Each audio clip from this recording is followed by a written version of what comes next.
नमस्कार दोस्तों, बहुत बहुत स्वागत है आपका आपके अपने डिजिटल प्लेटफॉर्म अपना प्लेनेट ऑर्बिट टू सक्सेस में। दोस्तों, यहाँ पर हम डिस्कस कर रहे हैं हमारी साइंस एंड टेक की सीरीज, जिसमें चल रहा है इसरो का टॉपिक। ऑलरेडी इसका एक लेक्चर यूट्यूब चैनल अपना प्लेनेट पर आपने देख लिया होगा, ऐसी मुझे उम्मीद है। ठीक है, और ये रहने वाला है हमारा लेक्चर नंबर 2 दोस्तों, जिसमें हम कल के लेक्चर को ही आगे बढ़ाने वाले हैं और उसके आगे की पढ़ाई हम डिस्कस करने वाले हैं, लेकिन रिवीजन के साथ। मुझे उम्मीद है कि आपको पिछला लेक्चर समझ में आया होगा और आप वो लेक्चर लगाने के बाद इस लेक्चर की तरफ आए होंगे। दोस्तों, एक और आपसे मेरी रिक्वेस्ट है कि अगर आपको ये लेक्चर अच्छा लग रहा है तो प्लीज इसे शेयर कीजिए, लोगों तक पहुंचाइए, ताकि हम एक बड़ी बिलीवर कम्युनिटी डेवलप कर सके और ये जो विश्वास की परंपरा है, जो सिलेक्शन का मुख्य आधार है, इसे हम आगे बढ़ा सके। चलिए आज की क्लास शुरू करते हैं, लेकिन थोड़े रिविजन के साथ। वैसे आज की हमारी क्लास का जो मेजर टॉपिक होने वाला है वो होने वाला है प्रमुख प्रक्षेपण केंद्र। दोस्तों, पिछले क्लास में हमने केवल एक मैपिंग तैयार की थी इसरो के जो प्रमुख संस्थान हैं उनके बारे में, लेकिन आज की इस क्लास में हम उनमें से कुछ चुनिंदा लॉन्चिंग सेंटर्स के बारे में डिस्कशन करेंगे। ठीक है, इसके पहले कि हम ये टॉपिक शुरू करें, भाई सबसे पहले हम यहाँ पर डिस्कस करने वाले हैं सारे के सारे जितने भी हमने इसरो के सेंटर पढ़े थे उन्हें एक बार फिर। तो दोस्तों, मैं वही मैप निकाल रहा हूं जो मैप हमने पिछली क्लास में डिस्कस किया था, और हमने कुछ इस तरीके से इंडिया के मैप को डिस्कस किया था, आपको ये याद भी होगा। और देखिए, अब यहाँ पर रिवीजन करवाना पॉसिबल नहीं है, तो मैं फिर से एक स्लाइड बना रहा हूं। फिर से एक स्लाइड बनाते हैं और अपनी पढ़ाई को शुरू करते हैं।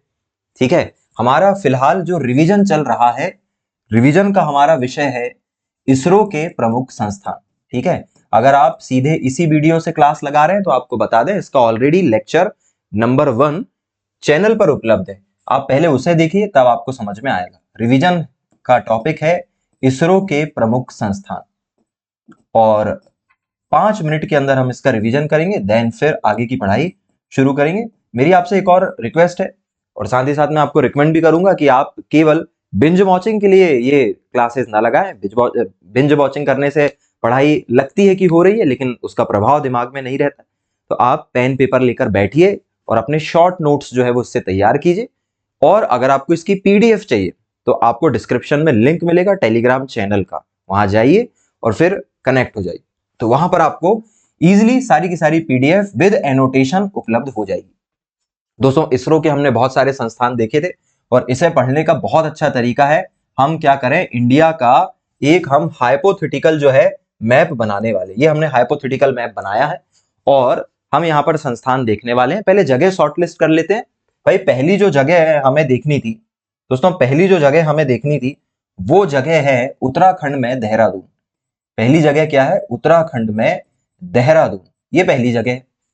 दूसरी जगह हमने देखी थी तेलंगाना के अंदर हैदराबाद। और दोस्तों, ये दोनों जगह हम साथ में इसलिए देख रहे हैं क्योंकि दोनों ही जगह लगभग मिलते जुलते संस्थान हैं। यहां पर जो संस्थान है उसका नाम है IIRS, Indian institute of remote sensing. ठीक है, मैं यहां फुल फॉर्म इसलिए नहीं लिख रहा हूं क्योंकि मैंने पिछले लेक्चर में पूरा डिटेल से आपको पढ़ाया है। यहां पर है नेशनल रिमोट सेंसिंग सेंटर। तो दो संस्थान हमने इस तरीके से पेयर बनाकर देखे थे भाई। ठीक है, चलिए इसी तरीके से साथियों दो संस्थान और हमने देखे थे। हमने देखा था मध्य प्रदेश में भोपाल, है ना, मध्य प्रदेश में हमने देखा था भोपाल, और ऐसे ही हमने यहां पर देखा था कर्नाटक के अंदर हासन। दोस्तों, इन दोनों ही जगह का आपस में काफी रिलेशन है क्योंकि दोनों जगह के संस्थान का नाम है मास्टर फैसिलिटी सेंटर। यहां पर भी क्या है? Master facility centre. तो दोस्तों, दो संस्थान हमने इस तरीके से देखे। इसके अलावा हमने 4 संस्थान व्यक्तियों के नाम पर देखे हैं। एक हमने देखा है उड़ीसा में बालासोर तट पर एक संस्थान हमने देखा था, हालांकि इसे डीआरडीओ के द्वारा मैनेज किया जाता है, और इसका नाम क्या देखा था हमने? एपीजे अब्दुल कलाम द्वीप। ये हमने पिछली क्लास में देखा था। एपीजे अब्दुल कलाम आइलैंड जो है वो हमने देखा था, और ये कहां पर है? उड़ीसा के बालासोर में है, और इसे डीआरडीओ के द्वारा मैनेज किया जाता है। इस बात का ध्यान रखना, इसरो भी इसको समय समय पे यूज कर लेता है, लेकिन मेनली डीआरडीओ इसे करता है। फिर अगली जगह है आंध्र प्रदेश में श्रीहरिकोटा, और श्रीहरिकोटा में है SDSC Satish Dhawan space centre. ऐसे ही दोस्तों हमने देखा था यहां पर केरल में थुम्बा, और थुम्बा में है Vikram Sarabhai space centre VSSC। देखिए मैं यहाँ पर इनके बारे में ज्यादा बातचीत नहीं कर रहा हूं क्योंकि ऑलरेडी हम एक लेक्चर पर इसके बारे में बातचीत कर चुके हैं। ठीक है, 3 संस्थान। और ऐसे ही दोस्तों कर्नाटक में है बेंगलोर, और बेंगलोर में है UR राव सैटेलाइट सेंटर। तो UR राव सैटेलाइट सेंटर कहां पर हो गया? ये हो गया बेंगलोर में। और ऐसे 4 संस्थान हमने व्यक्तियों के नाम पर देखे थे, इनका हमने एक पीआर बना लिया था। इतनी जगह हम देख चुके थे। इसके अलावा दोस्तों एक जगह है आपका गुजरात के अंदर अहमदाबाद, और अहमदाबाद में हमने जो संस्थान देखा वो है स्पेस एप्लीकेशन सेंटर। यहां पर क्या है? स्पेस एप्लीकेशन सेंटर है, ये हमने देख लिया। इसके अलावा हमने जो बातचीत की थी दोस्तों, हमने इसके अलावा देखा था प्रोपल्शन सेंटर, मतलब जहां पर प्रोपल्सन बनते हैं। और देखिए जो सॉलिड वाला प्रोपल्सन है, सॉलिड प्रोपेलेंट रिसर्च सेंटर, ये कहां पर है? ये है श्रीहरिकोटा। और ऐसे ही दोस्तों केरल में एक जगह है तिरुअनंतपुरम। और तिरुअनंतपुरम में क्या है? तिरुअनंतपुरम में है दोस्तों लिक्विड प्रोपल्सन रिसर्च सेंटर। ठीक है, इसके अलावा आंध्र प्रदेश में एक जगह है तिरुपति, जो मैंने आपको पढ़ा चुका है पिछली क्लास में।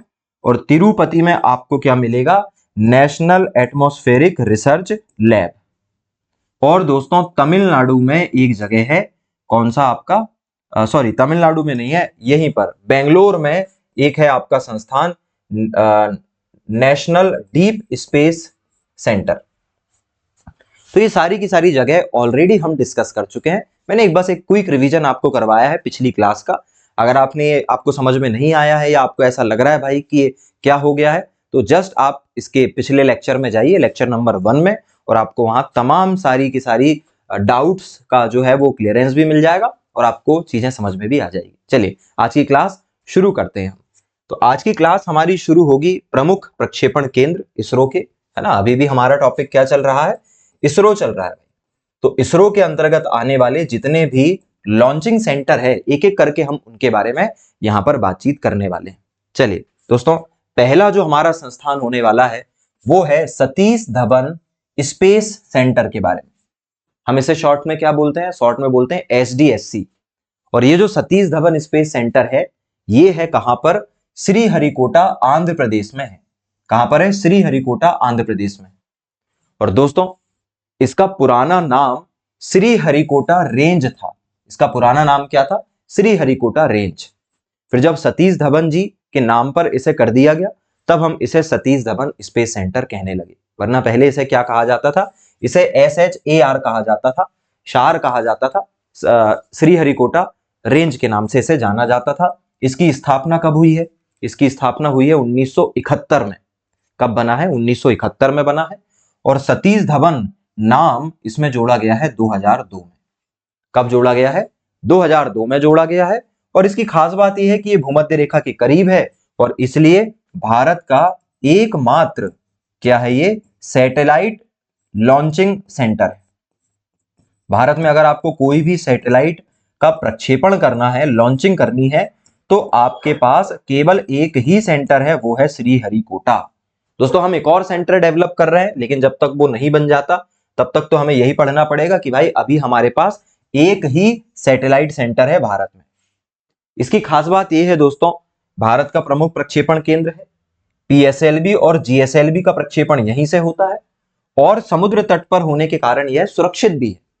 ये खास बातें किसकी है? सतीश धवन स्पेस सेंटर की है भाई। मैं एक स्लाइड बनाकर आपको फिर से ये बताने वाला हूं। SDSC के बारे में हम पढ़ रहे हैं साथियों, और इसका फुल फॉर्म क्या होता है? इसका फुल फॉर्म है सतीश धवन स्पेस सेंटर। आप चाहे तो मेरे साथ अपनी नोट्स भी बना सकते हैं। सतीश धवन स्पेस सेंटर इसका क्या है? फुल फॉर्म है। और अब इसके बारे में हम बेसिकली बातचीत करते हैं। भाई इसकी स्थापना कब हुई? दोस्तों इसकी जो स्थापना है वो है 1971 में। कब बना ये? 1971 में बना। और इसका अगर हम इनिशियल नेम देखें, इसका आरंभिक नाम क्या था? तो इसका आरंभिक नाम हुआ करता था SHAR। इसका पहले नाम क्या था? SHAR था, मतलब इसे कहा जाता था श्रीहरिकोटा रेंज। क्या कहा जाता था? श्रीहरिकोटा रेंज के नाम से इसे जाना जाता था। दोस्तों इसका अगर हम वर्तमान नाम देखें तो वर्तमान नाम इसका जो है वो क्या है? SDSC है। और ये SDSC नाम कब रखा गया है? 2002 से रखा गया है। SDSC नाम कब से रखा गया है? 2002 से। ठीक है, अब इसकी विशेषताओं पर हम थोड़ी सी चर्चा कर लेते हैं कि इसकी क्या विशेषताएं हैं। इसकी विशेषता यह है कि ये भारत का एकमात्र सैटेलाइट लॉन्चिंग स्टेशन है। अभी पढ़ा था हमने, और ये मैं फिर से इसलिए बना रहा हूं क्योंकि मुझे पता है कि आप में से बहुत सारे लोग सेल्फ नोट्स बनाएंगे। और देखिए बड़ी सिंपल सी बात है, हम टेक्नोलॉजी में कितने भी आगे चले जाएं, लेकिन बचपन से हमारी आदत बेसिक को फॉलो करने की है। हम पेन पेपर से पढ़ते आए हैं, हमारा ब्रेन उसी तरीके से ट्रेन हुआ है। तो हमारी कोशिश ये होनी चाहिए कि हम अब जो हमारे ब्रेन की ट्रेनिंग है वो उसको वैसे ही दिलवाते रहें जिसको अब लेकर वो अभ्यस्त है। नया तरीका अपनाओगे समय लग जाएगा, बेहतर है थोड़ी सी मेहनत कर लो, उससे फोकस भी बना रहेगा, है ना। आप देख रहे हो, सुन रहे हो, और हाथ पैर को और थोड़ा सा आप इसमें जोड़ लोगे, थोड़ा लिखने लगोगे, तो अटेंटिव जो मोड है आपका वो बढ़ जाएगा। तो भारत का एकमात्र सैटेलाइट लॉन्चिंग स्टेशन है भाई वो। चाहे आप PSLV की बात करो, चाहे आप GSLV की बात करो, चाहे आप बात करो किसकी, LVM की बात करो, ये तमाम जितने भी सैटेलाइट हैं, लॉन्चिंग व्हीकल हैं, इन्हें भी यहीं से लॉन्च किया जाता है। और इसकी अगली विशेषता यह है कि ये समुद्र के पास है ना। तो समुद्र के पास होने के कारण सुरक्षा की दृष्टि काफी अच्छी है इसकी, मतलब सुरक्षित काफी है। अगर कभी कोई फेलियर हो गया तो जनहानि इससे आमतौर पे नहीं होगी। और दोस्तों भूमध्य रेखा के पास है, तो लॉन्चिंग करने के लिए सबसे अच्छी जो जगह होती है वो भूमध्य रेखा के पास की मानी जाती है। आप इक्वेटर के पास खड़े होकर जितने अच्छे तरीके से लॉन्चिंग कर सकते हो वो आप बाकी जगह पे नहीं कर सकते। तो ये काफी पास पड़ता है भूमध्य रेखा के, इसलिए काफी अच्छा भी। तो दोस्तों ये बातें हैं कहाँ की? SDSC की। जल्दी से इसे देख लो, फिर हम आगे की तरफ बात करते हैं। हमें इसी तरीके से पढ़ना है। तो ये सतीश धवन स्पेस सेंटर के बारे में बातें हैं, याद रखिएगा। सतीश धवन स्पेस सेंटर कब बनता है? 1971 में। और इसका नाम पहले क्या था? श्रीहरिकोटा रेंज। और सतीश धवन का नाम कब जोड़ा गया? 2002 में जोड़ा गया। ठीक है, और भारत का इकलौता सैटेलाइट लॉन्चिंग स्टेशन है क्या? श्रीहरिकोटा में स्थित Satish Dhawan space centre. Okay, और श्रीहरिकोटा रेंज कहां पर है? आंध्र प्रदेश में है भाई। चलें अब आगे की बात करते हैं। अगली जो जगह हमें देखनी है वो है दोस्तों VSSC, Vikram Sarabhai space centre. और विक्रम साराभाई स्पेस सेंटर कहां पर है? ये है तिरुअनंतपुरम, केरल में एक जगह है थुम्बा, है ना। थुम्बा किसके अंतर्गत आता है? तिरुअनंतपुरम के अंतर्गत आता है, वहां पर यह स्थित है। इसकी स्थापना 1963 में होती है। कब होती है? 1963 में, 1963 में। और शुरुआत में इसका नाम TERLS था। ये मैंने आपको पिछली क्लास में भी पढ़ाया है, जिसका फुल फॉर्म होता है Thumba equatorial rocket launching station. दोस्तों 1970 में विक्रम साराभाई का नाम इसमें जोड़ा गया। जैसे वहां 2002 था वैसे यहां 1970 है। और यह वह केंद्र है जहां पर लॉन्चिंग व्हीकल बनाए जाते हैं, है ना। चाहे वो जितने भी लॉन्चिंग व्हीकल है वो सारे के सारे कहां बनाए गए हैं? विक्रम साराभाई स्पेस सेंटर में बनाए गए हैं। ये वहीं की फोटो है। चलिए मैं इसे फिर से आपको एक स्लाइड के जरिए समझाने वाला हूं।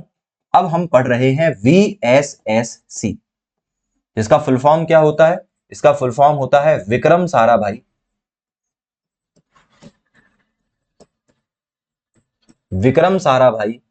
Space centre. और आप मेरे साथ चाहें तो सिनॉप्सिस या अपनी नोट्स कंप्लीट कर सकते हैं। तो विक्रम साराभाई स्पेस सेंटर के बारे में हम बातचीत कर रहे हैं। और अगर हम बेसिकली बात करें कि इसकी स्थापना कब हुई,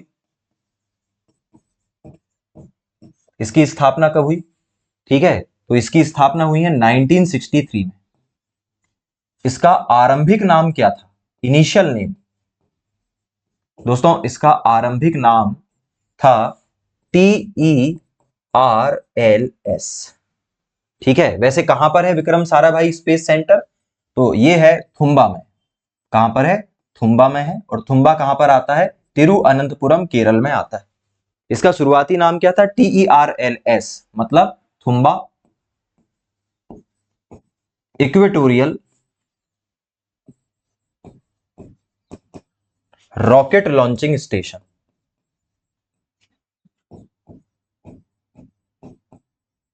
इक्वेटोरियल रॉकेट लॉन्चिंग स्टेशन इसका फुल फॉर्म हुआ करता था, मतलब इसका शुरुआती नाम ये था। दोस्तों 1970 के बाद, है ना, अगर हम इसके वर्तमान नाम के बारे में देखना चाहें तो इसका वर्तमान नाम क्या है, VSSC, Vikram Sarabhai space centre. और ये नाम कब से रखा गया है, 1970 से। कब से रखा गया है, 1970 से रखा गया है। ठीक है, अब इसकी हम विशेषताओं पर थोड़ी सी चर्चा कर लेते हैं कि इसकी विशेषता क्या है। दोस्तों विशेषता ये है कि यह भारत का प्रक्षेपण यान केंद्र है, मतलब लॉन्चिंग व्हीकल फैक्ट्री है। मतलब यहां पर लॉन्चिंग व्हीकल बनाए जाते हैं, चाहे वो सैटेलाइट लॉन्च व्हीकल हो, चाहे वो ऑगमेंटेड सैटेलाइट लॉन्च व्हीकल हो, चाहे वो पोलर सैटेलाइट लॉन्च व्हीकल हो, चाहे वो GSLV हो, चाहे वो LVM हो। जितने भी ये जो रॉकेट लॉन्च व्हीकल होते हैं, सैटेलाइट लॉन्च व्हीकल होते हैं, जिसमें रखकर हम किसको भेजते हैं, सैटेलाइट को भेजते हैं दोस्तों, ये यहीं पर बनाए जाते हैं। ये इस तरीके के जो रॉकेट्स होते हैं वो कहां पे बनाए जाते हैं, वो बनाए जाते हैं आपके थुम्बा में, है ना। और इसकी खास बात क्या है, इसकी भी वही खास बात है भाई, समुद्र तट पर स्थित है, ये समुद्र तट पर है। और दूसरी बात क्या है, भूमध्य रेखा के पास है, भूमध्य रेखा के पास है, इक्वेटर के पास है, ये इसकी खास बात है। चले इसे भी जल्दी से देख लीजिए और फिर हम आगे की तरफ बढ़ेंगे। देखिए भाई, विक्रम साराभाई स्पेस सेंटर हम देख रहे हैं, इसकी स्थापना 1963 में होती है, थुम्बा केरल में। इसका इनिशियल नाम है TERLS, Thumba equatorial rocket launching station. वर्तमान नाम इसका विक्रम साराभाई के नाम पर रखा गया 1970 से। विशेषता, ये भारत का प्रक्षेपण यान केंद्र है, मतलब यहां पर यान बनते हैं। लॉन्च कहां से होते हैं, सतीश धवन सेंटर से, भूमध्य रेखा के पास है ना। और ये तमाम चीजें हैं जो आपसे मेरे ख्याल से बन जाएगी। ठीक है, अब दोस्तों आगे के संस्थानों के बारे में हम बात करेंगे। फिलहाल हमने 2 संस्थानों के बारे में बात की है। हमने किसके बारे में बात की, सतीश धवन स्पेस सेंटर के बारे में बात की, और किसके बारे में, विक्रम साराभाई के बारे में हमने बात की। अब देखिए आगे के बारे में हम बात करें, आगे के बारे में हम और डिस्कस करें, इससे पहले एक महत्वपूर्ण जानकारी मैं आपको देना चाहता हूं, क्योंकि बहुत सारे लोग होंगे जो सीधे इसी वीडियो को देख रहे होंगे। तो दोस्तों दीपावली के इस अवसर पर हमने आपके लिए YouTube में ये साइंस एंड टेक की फ्री सीरीज तो चालू की ही है, लेकिन अपना प्लेनेट ऐप पर आपको 60% का फ्लैट ऑफर मिल रहा है। कब से कब तक, 15 अक्टूबर से लेकर 22 अक्टूबर तक। इस दौरान 60% ऑफ मिल रहा है, और इस 60% ऑफ में हमारा प्रीलिम्स और मेंस का, MPPSC प्रीलिम्स और मेंस का कंप्लीट बैच, जिसका नाम है बिलीवर बैच, वो मिल रहा है 6,500 रुपए में। दोस्तों ये बैच ऑलरेडी हमने सितंबर से चालू किया था, 10 सितंबर से चालू किया था, जिसमें बहुत सारी बातें हैं। बाइलिंगुअल है ये बैच, 2 साल की वैलिडिटी है, जिसमें 1 साल में कोर्स करवाया जाएगा और 1 साल रिवीजन। लाइव क्लासेस और रिकॉर्डेड क्लासेस दोनों फैसिलिटी है, MCQ सेशन है, आंसर राइटिंग है, और वीकली आपकी प्रोग्रेस ट्रैक भी की जाएगी दोस्तों। साथ ही साथ कलर्ड PDF मिलेगी, जिसका आप प्रिंट आउट भी निकलवा सकते हैं। और इस तरीके से ये बिलीवर बैच है, जो शुरुआत में थोड़ा महंगा था, लेकिन फिलहाल अभी दिवाली चल रही है तो हम आपके लिए एक धमाकेदार ऑफर लेकर आए हैं। कितने रुपए में, मात्र 6,500 रुपए में, जो कि हमारे प्री बुकिंग ऑफर को एक बार फिर से क्या करता है, मैच करता है। ऐसा ऑफर अब दोबारा नहीं आएगा। तो अगर आप इच्छुक हैं, आप चाहते हैं कि PSC की आप तैयारी करें, आप GS में बेहतर कमांड बनाएं, तो हम हमारे साथ जुड़िए। और इसके डेमो भी उपलब्ध हैं, आप चाहें तो एप्लीकेशन पे जाकर डेमो देख सकते हैं। दोस्तों ऐसा नहीं है कि केवल इसी में ऑफर चल रहा है, कंप्यूटर और साइंस इसमें भी ऑफर चल रहा है। कंप्यूटर हर एग्जाम में इन दिनों काम आता है, और केवल 99 रुपीज देकर आप लगभग 30 घंटे की क्लासेस ले सकते हैं। सारे के सारे लेक्चर एक बार में ही आपको मिल जाएंगे, और ये 6 मंथ की वैलिडिटी के साथ आएगा।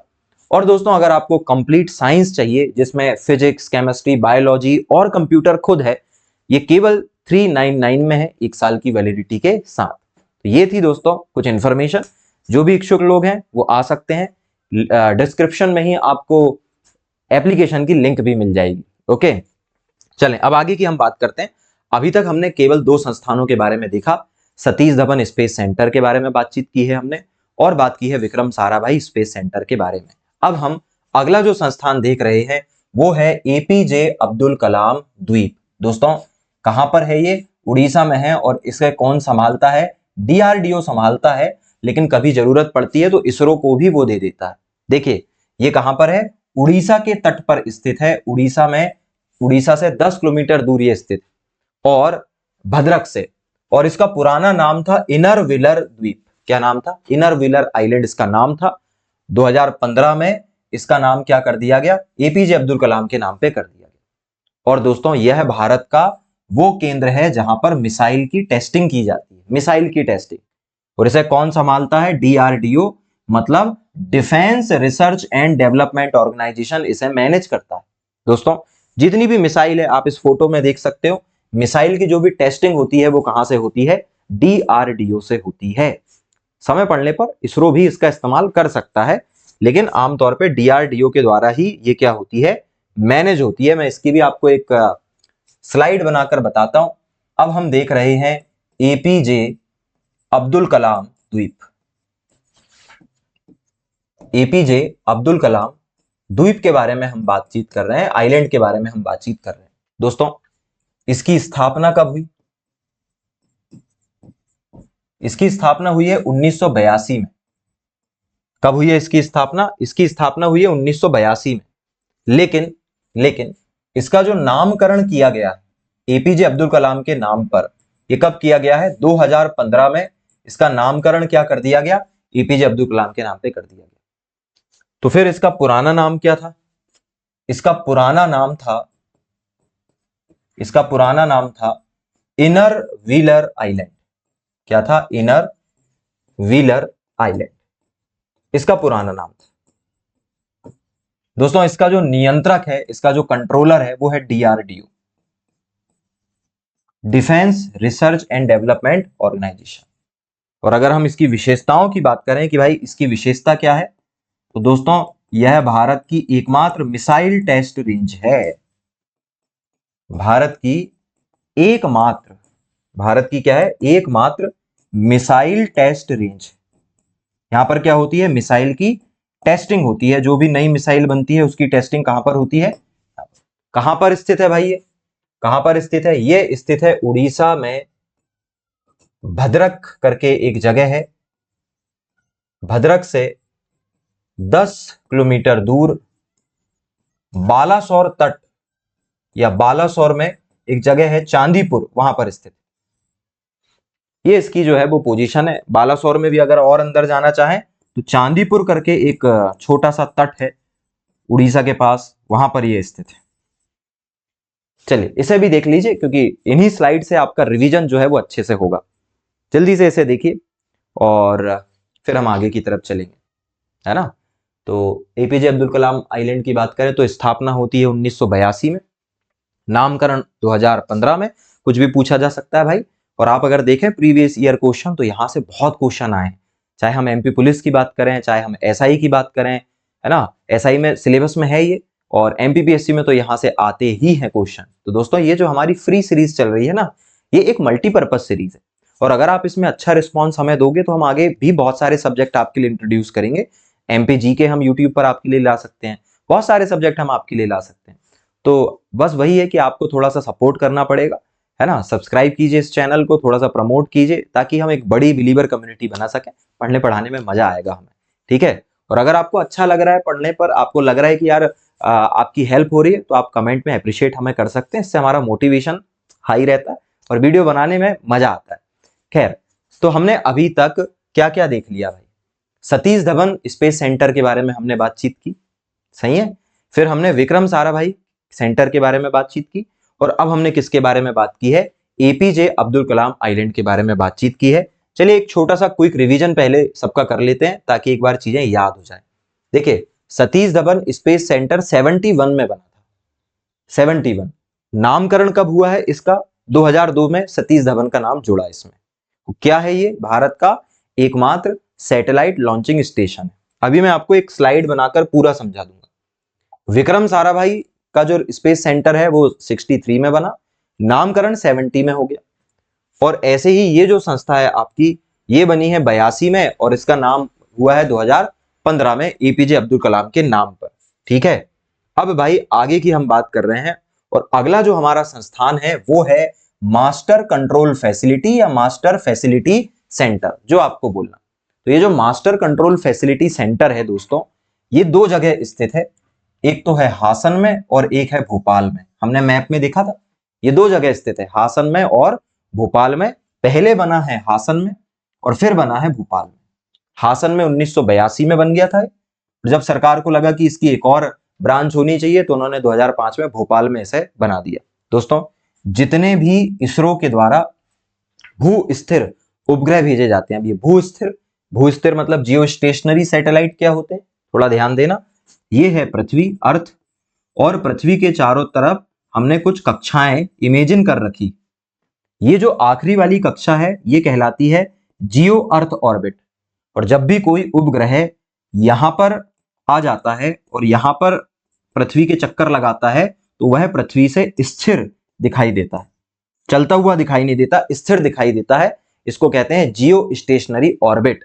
और जितने भी जियो स्टेशनरी ऑर्बिट होते हैं उन्हें कक्षा में स्थापित करना, उनका डेटा इकट्ठा करना, ये सब काम किसका है? मास्टर कंट्रोल फैसिलिटी सेंटर का है। ठीक है, जो कहां पर स्थित है? हासन में स्थित है और भोपाल में स्थित है।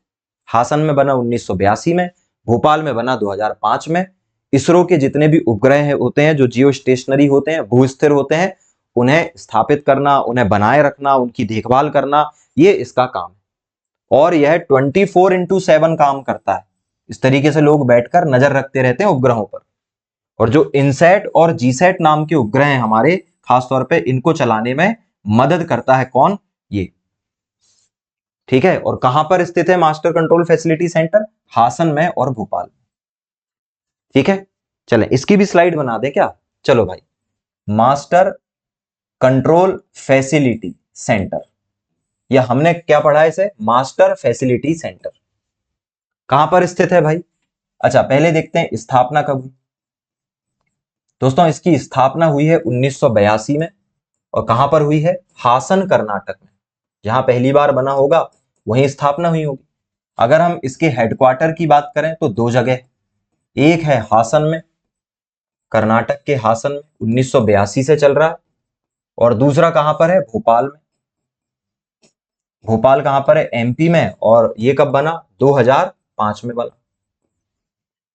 सही है। अगर हम इसके कार्य की बात करें, क्या करता है भाई? तो दोस्तों, इसका काम है जितने भी जियो स्टेशनरी उपग्रह हैं, भू स्थिर उपग्रह हैं, भू स्थिर उपग्रह को कक्षा में स्थापित करना, कि कक्षा में स्थापित करना, यह इसका उद्देश्य। और डेटा इकट्ठा करना, और क्या करना? डेटा प्रोसेस करना, ये इसका क्या है? काम। ठीक है। और अगर हम एग्जाम्पल के तौर पे देखें तो जो इनसैट सीरीज है भारत की, इंडियन नेशनल सैटेलाइट करके जो उपग्रह होते हैं, और जो हमारे जी सैट है ना, इन्हें लॉन्च करने में किसकी भूमिका है? मास्टर कंट्रोल फैसिलिटी सेंटर की भूमिका है। बस इतनी सी बात हमें देखनी थी, कोई ऐसा बहुत बड़ी चीज नहीं है। जल्दी से इसे भी देख लो आप, फिर हम आगे चलेंगे। जल्दी से देखिए इसे, फिर हम आगे की तरफ चलते हैं। और नो डाउट ये जो टॉपिक है वो थोड़े से ज्यादा फैक्चुअल है। हो सकता है कि पहली बार पढ़ने पे आपको लग रहा हो कि भाई ये क्या पढ़ रहे हैं आप, बट आप जब एक बार पीडीएफ पढ़ोगे, एक बार फिर से इस क्लास को लगाओगे, और जब प्रीवियस ईयर क्वेश्चन को आप देखोगे तो आपको समझ में आएगा कि यहाँ से कितने नंबर आपके बच सकते थे गड़बड़ होने से, और आपको कितना बेनिफिट मिलेगा। देखिए, एक एक दो दो नंबर से ही सिलेक्शन रुकता है, और वो सिलेक्शन को ना रोकने का सबसे अच्छा तरीका है उन टॉपिक पे कमांड बनाना, जो कि टॉपिक इजीली याद नहीं होते हैं और हमें मिलते भी नहीं है। तो दोस्तों, ये जो टॉपिक है बड़े इंपॉर्टेंट होने वाले हैं। चलिए, अगला जो सेंटर है वो है स्पेस एप्लीकेशन सेंटर, SAC। और दोस्तों, ये जो है स्पेस एप्लीकेशन सेंटर, ये गुजरात के अहमदाबाद में स्थित है। और ये कब बना? 1972 में बना। कब बना भाई? 1972 में बना। और ये क्या करता है? इसका काम ही है स्पेस एप्लीकेशन सेंटर, मतलब स्पेस टेक्नोलॉजी में जो भी चीजें लगेगी, चाहे वो पेलोड हो, चाहे वो उपकरण हो, चाहे वो रिमोट सेंसर हो, जितनी भी चीजें हैं, छोटे से छोटी और बड़ी से बड़ी, जो सैटेलाइट बनाने के लिए लगती है, वो तमाम चीजें कहां पर उपयोग में लाई जाती है, कहां पर बनाई जाती है? ये बनाई जाती है स्पेस एप्लीकेशन सेंटर पे। और दोस्तों, हमारे जितने भी प्राकृतिक संसाधन हैं, आपदा प्रबंधन करना है हमें, उसमें भी ये मदद करता है, डेटा प्रोसेस करता है। ये इसके प्रमुख काम। इसके अलावा मौसम विज्ञान, समुद्र विज्ञान, पर्यावरण, इसकी निगरानी करता है। मौसम विज्ञान की, समुद्र की और पर्यावरण की। मौसम, पर्यावरण, समुद्र, कौन? Space application centre. जो स्पेस एप्लीकेशन सेंटर है, ये कहां पर स्थित है? अहमदाबाद, गुजरात में। कब बना? 1972 में बना। क्या करता है? एप्लीकेशन करता है, उपग्रह के पेलोड और उपग्रहों के उपकरणों के विकास में मदद करता है, मौसम, समुद्र, पर्यावरण के बारे में जानकारी देता है, और साथ ही साथ प्राकृतिक संसाधनों का प्रबंधन करता है, जैसे कितना जंगल है, कितना पानी है, कितना खनिज है, कितना मैदानी भाग है, कितने पर्वत पहाड़ हैं, ये सब पता लगाता है।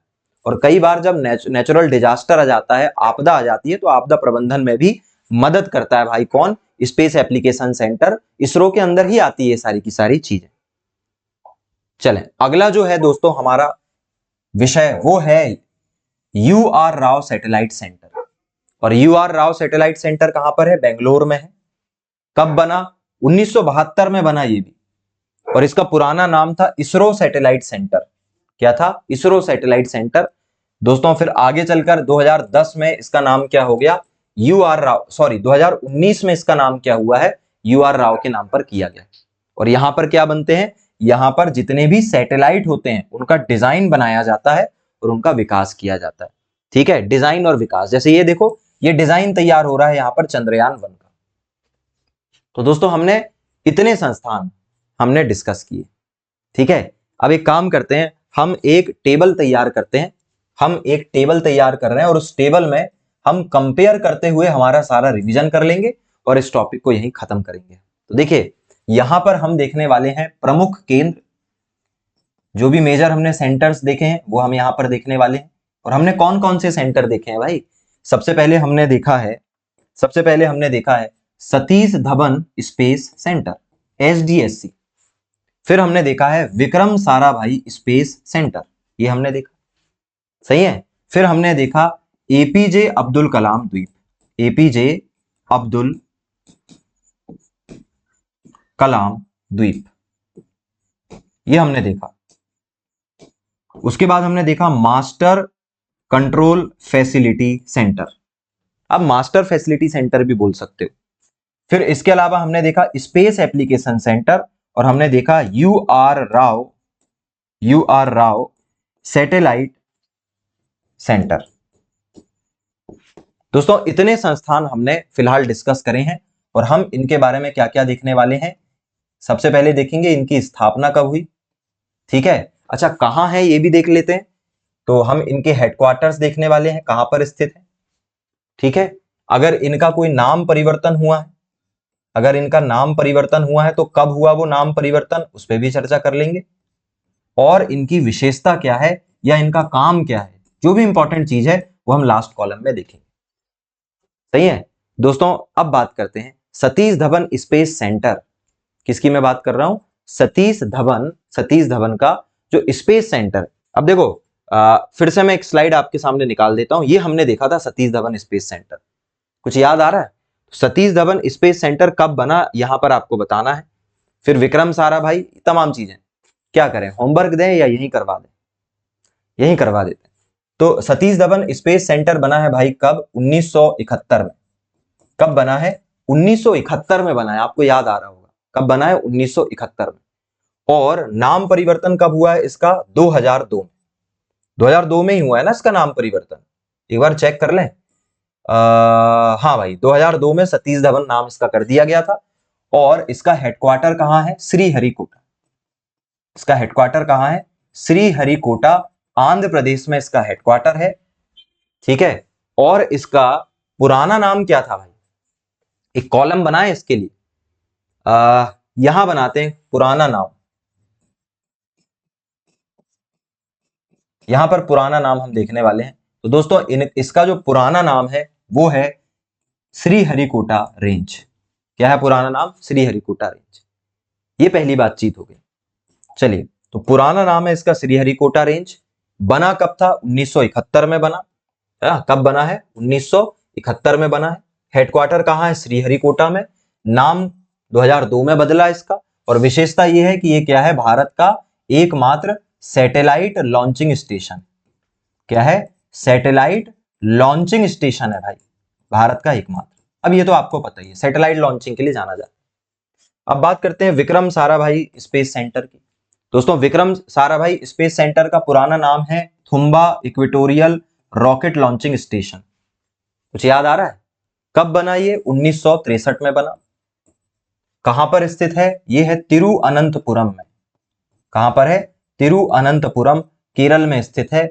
और इसका नाम 1970 में विक्रम साराभाई के नाम पर रखा गया। और ये क्या बनाता है? यहां पर प्रक्षेपण यान बनते हैं, यहां पर लॉन्च व्हीकल बनाए जाते हैं। ठीक है, प्रक्षेपण यान के लिए जाना जाता है। चलें, अब बात करते हैं एपीजे अब्दुल कलाम आइलैंड की। और एपीजे अब्दुल कलाम आइलैंड कब बना है? 1982 में। ठीक है, और सॉरी, इसका पुराना नाम क्या है? इसका पुराना नाम है इनर व्हीलर आइलैंड। क्या नाम है? इनर व्हीलर, अरे यार, इनर व्हीलर आइलैंड। कब बना? 1982 में बना। हेडक्वार्टर कहां पर है? हेडक्वार्टर है इसका बालासोर पे, उड़ीसा में। बालासोर, चांदीपुर तट, उड़ीसा। नाम परिवर्तन कब हुआ? नाम परिवर्तन हुआ 2015 में। क्या है भाई ये? तो दोस्तों, यहां पर मिसाइल टेस्ट होती है।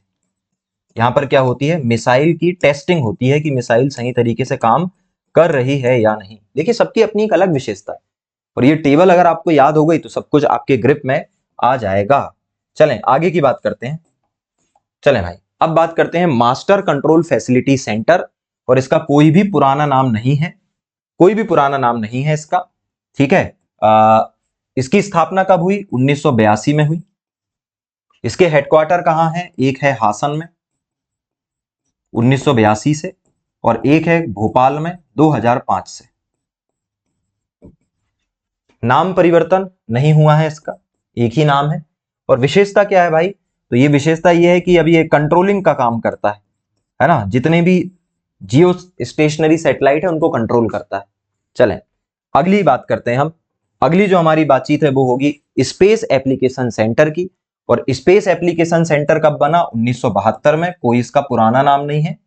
और दोस्तों, ये जो स्पेस एप्लीकेशन सेंटर है ये कहां पर है? अहमदाबाद में है। कहां पर है? अहमदाबाद, गुजरात में है। क्या नाम बदला है कभी? बिल्कुल नहीं बदला। क्या करता है ये एप्लीकेशन का काम करता है। इसका काम ही क्या है? एप्लीकेशन करना, डेटा स्टोर करना। और लास्ट है यूआर राव सैटेलाइट सेंटर। इसका पुराना जो नाम था वो था इसरो सैटेलाइट सेंटर।